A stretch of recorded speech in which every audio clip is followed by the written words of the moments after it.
Hello दोस्तों, good evening. कैसे हैं? उम्मीद करता हूं कि आप लोग बहुत अच्छे होंगे। चलिए आज एक नया धारा के बारे में जानेंगे। जो आज की धारा है 127 धारा। 127 धारा कब लागू होती है, किस पर लागू होती है, किस प्रकार लागू होती है और इसमें क्या क्या प्रावधान किए गए हैं, इसके बारे में आज हम लोग विस्तार से पढ़ेंगे। तो दोस्तों, मैं सुनील कुमार यादव, एडवोकेट सुनील कुमार यादव, मैं आप लोगों का स्वागत करता हूं। और यदि मेरे चैनल पर आप नए हैं तो मेरे चैनल को सब्सक्राइब कर लीजिएगा, ताकि जब भी कानून से रिलेटेड कोई वीडियो अपलोड किया जाए सबसे पहले आप लोग को मिल जाए।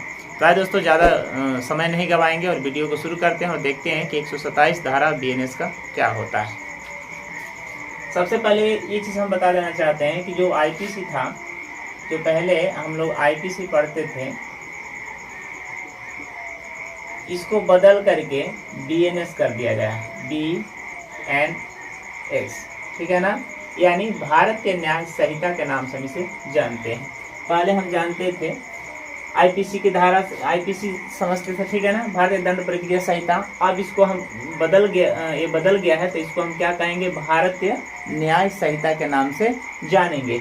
तो अब जो हमको पढ़ना है दोस्तों, आज जो इस वीडियो में हम लोग पढ़ने वाले हैं, ये भारतीय न्याय संहिता से ही पढ़ेंगे। और इसमें का जो मुख्य धारा आज का है, जिसके बारे में हम लोग जानने वाले हैं, तो वह धारा है 127। 127 धारा क्या होती है, इसके बारे में हम लोग जानेंगे। एक चीज़ और दोस्तों बता देना चाहता हूँ कि यह जो 127 जो धारा है, सबसे इम्पोर्टेंट धारा है। आप इसको थोड़ा भी मिस मत कीजिएगा, क्योंकि अगर थोड़ा भी मिस करते हैं तो आप इसको समझ नहीं पाएंगे। ये प्रत्येक व्यक्ति के जीवन में आने वाला यह धारा है, तो इसीलिए वीडियो को लास्ट तक देखिएगा, ताकि थोड़ा भी कहीं स्किप मत कीजिएगा, ताकि आपको समझ में ना आए। इसीलिए रिक्वेस्ट करता हूँ कि वीडियो लास्ट तक देखिएगा। अगर वीडियो अच्छा लगे तो लाइक भी साथ में कीजिएगा। आइए हम शुरू करते हैं। सबसे पहले हम इसको जानते हैं कि 127 में होता क्या है। 127 मतलब सदोष, सदोष परिरोध।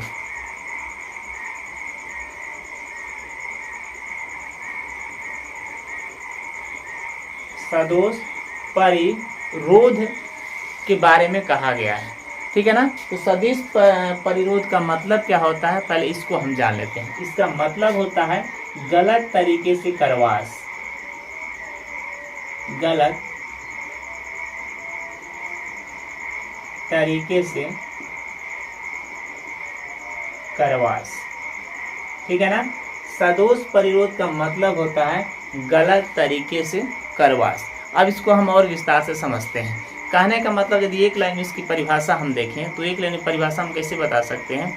अगर कोई जानबूझकर किसी व्यक्ति को गलत इरादे से या किसी व्यक्ति को जानते हुए भी उसकी दिशाओं को भंग करता है, उसे जानबूझकर क्या करता है, कैद करके रखता है, ताकि उसके कैद होने से हमें कुछ प्रॉफिट हो सके या हमें कुछ मिल सके, तो वैसे स्थिति में क्या होता है, उस व्यक्ति पे 127 धारा लागू होती है। ये समझ में नहीं आया होगा, इसको फिर से मैं एक छोटा सा रूप में इसको कर देता हूँ, ताकि आप लोग को स्पष्ट समझ में आ जाए। जैसे मान लीजिए कोई एक व्यक्ति है, इस मान लीजिए कोई ए व्यक्ति है, ठीक है, और बी को क्या किया है इसने, इसको बी को ये सब कुछ जानता है, लेकिन बी को पता नहीं है कि बी हम जो ए है हमारे साथ विश्वासघात करेगा, क्योंकि ए पर बी का पूरा विश्वास है और बी को ए पर पूरा विश्वास है। तो ए का काम किया कि बी वाले को बंदी बना लिया, यानी गलत तरीके से किसी रूम में बंद कर दिया या किसी करवास में जगह बंद कर दिया, उसे छिपा दिया। छिपाने के बाद अब यह क्या हो गया, ए ने क्या काम किया, इसको बंद कर दिया गलत तरीके से, जबकि यह विश्वास करता था ए पर बी, लेकिन उसके विश्वास को क्या किया, इसने भंग किया। क्योंकि इसमें सदैव निश्चित सीमा होती है दोस्तों, ये चीज़ याद रखिएगा। इसमें समय जो होता है निश्चित सदैव हमेशा रहती है। दूसरी बात कि जब ए ने तो गलती कर दिया, ए ने क्या किया कि जबरदस्ती इसको क्या किया, जानबूझकर बी को क्या कर दिया, करवास कर दिया। इसी को हमने लिखा गलत तरीके से क्या करना, करवास करना, यानी उसको भटकाकर, उसको समझाकर बुझाकर जैसे भी लेकर के जाए।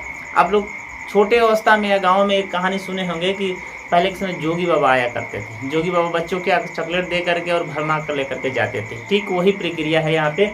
अगर यदि कोई किसी व्यक्ति को गलत तरीके से भरमाता है या गलत तरीके से उसे छिपाकर, उसे बिना बताए लेकर के जाकर उसे बंद कर देता है, तो वैसे स्थिति में क्या होती है, बीएनएस की धारा 127 उस पर लागू होती है। अगर यदि कोई व्यक्ति उसे नॉर्मली उसका दिशा भंग करता है, उसे ले जाकर छिपा देता है, किसी से जानकारी नहीं मिल पाती है, तो वैसे स्थिति में जब बीएनएस की धारा 127 लगती है तो उस समय उसको क्या होता है, 1 साल का कारावास। यानी अगर देखा जाए तो 1 साल का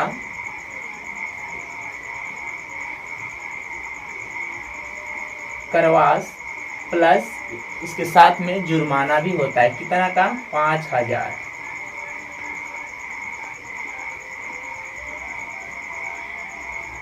5,000 का जुर्माना भी देना पड़ेगा।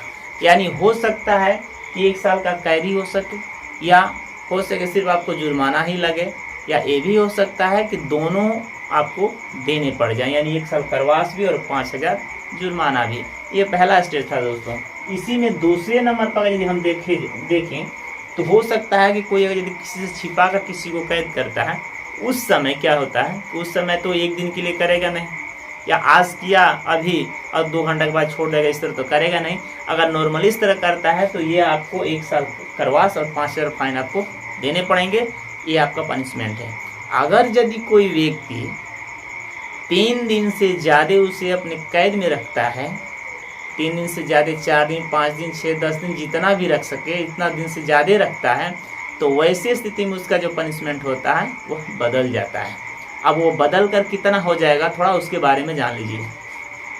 यहाँ पर 1 साल कारावास था ना, यहाँ पर कितना हो जाएगा, 3 साल हो जाएगा। यहाँ पर 1 साल कारावास था तो यहाँ पर कितना हो जाएगा, 3 साल का कारावास हो जाएगा। 3 साल का कारावास हो जाएगा। यहाँ पर 5,000 जुर्माना था तो यहाँ पर हो जाएगा 10,000। 10,000 जुर्माना हो जाएगा। क्यों? क्योंकि इन्होंने अपने सीमा को क्या कर दिया, पार कर दिया। आज जब सीमा को इन्होंने पार कर दिया तो ये पनिशमेंट भी उसमें आगे बढ़ गया। तो इस तरह की बातों से दोस्तों सावधान रहना है। किसी की बातों में आपको आना नहीं है।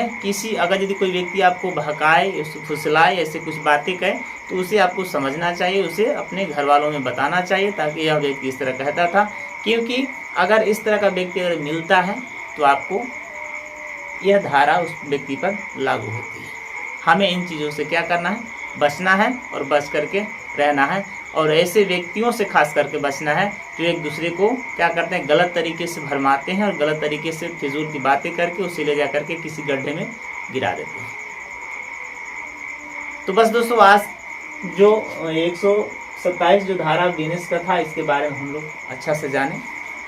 अगर यदि वीडियो अच्छा लगे तो वीडियो को लाइक भी कर दीजिएगा, चैनल को सब्सक्राइब भी कर लीजिएगा और ज़्यादा से ज़्यादा शेयर कीजिएगा, ताकि और भी दोस्तों के पास और भी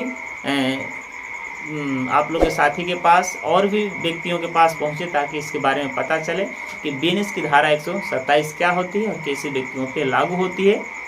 तो उम्मीद करता हूं कि वीडियो आपको पसंद लगा है। बस दोस्तों, आज के वीडियो में इतना ही जानेंगे, फिर अगले वीडियो में मिलते हैं। तब तक के लिए मुझे इजाज़त दीजिए। जय हिंद, जय भारत।